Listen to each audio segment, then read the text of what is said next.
So I remember the first sitcom that I ever really remember watching, like actually as a kid, like watching very, very regularly, was MASH. If you're not familiar with MASH, it just takes place during the Korean War at a mobile hospital.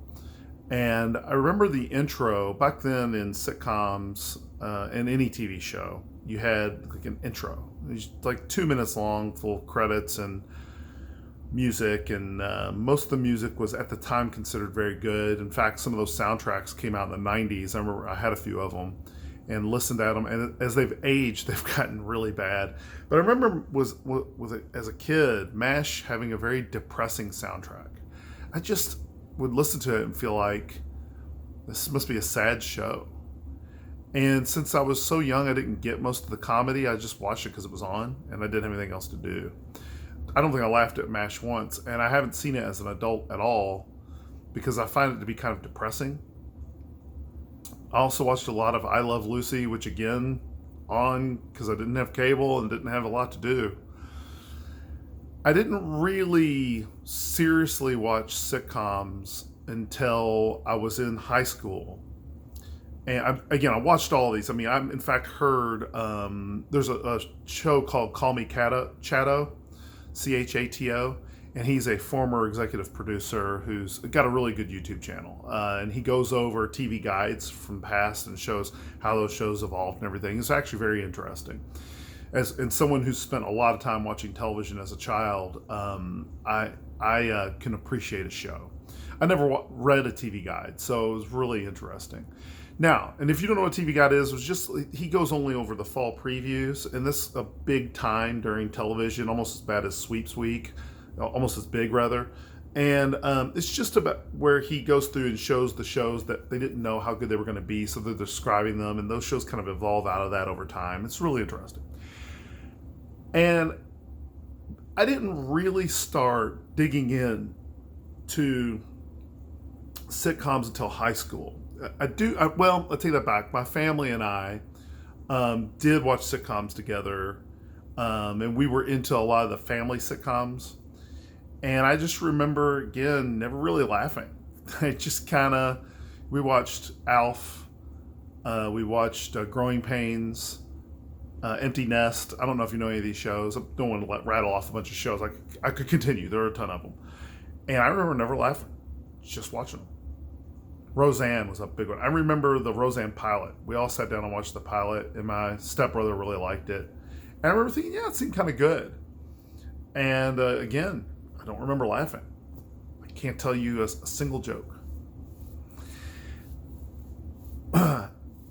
And so I was in high school, and when I say started watching sitcoms, I mean for myself, not because my family had the TV on, right? Or because I was a kid with nothing else to do.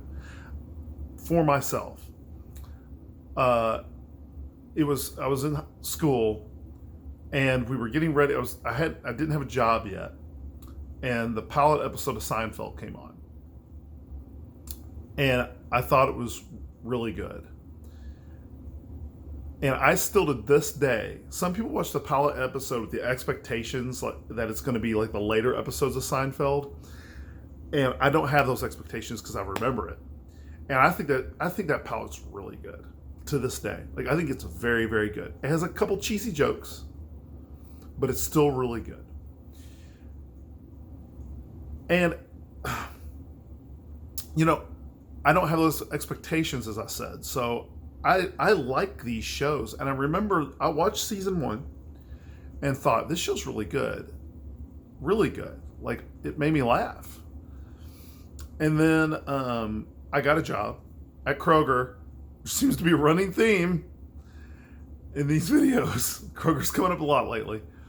And I didn't have time to watch it. And the next thing I knew, people were going, have you seen this show Seinfeld? And we didn't have the ability to record stuff like that back then. You just didn't do it. If you missed it, you missed it. I mean, you could record it, but VCRs were notoriously difficult for setting a timer for. And they kind of had to be that way because your television didn't have a clock on it like they do now. It wasn't like a smart TV.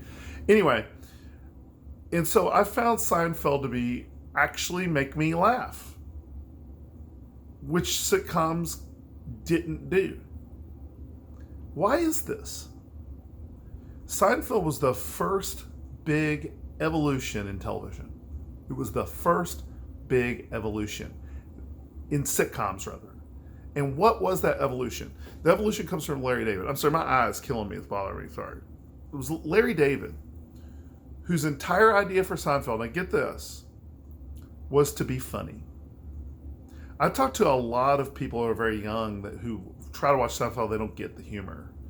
But there's half of them do.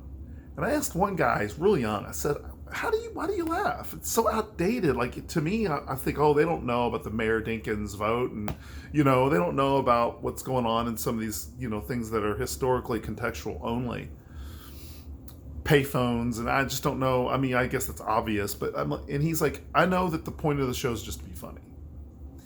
So people can still detect the difference between like what a sitcom was, which was just entertainment, versus what was actually funny. Now, I'm saying no sitcoms were funny prior to Seinfeld. No, I think Cheers was funny, and a show that was parallel to Seinfeld, which I still think is funny, is Wings. I love Wings. Great show. More entertaining, though, than funny. It really is. It's very, very, very scripted.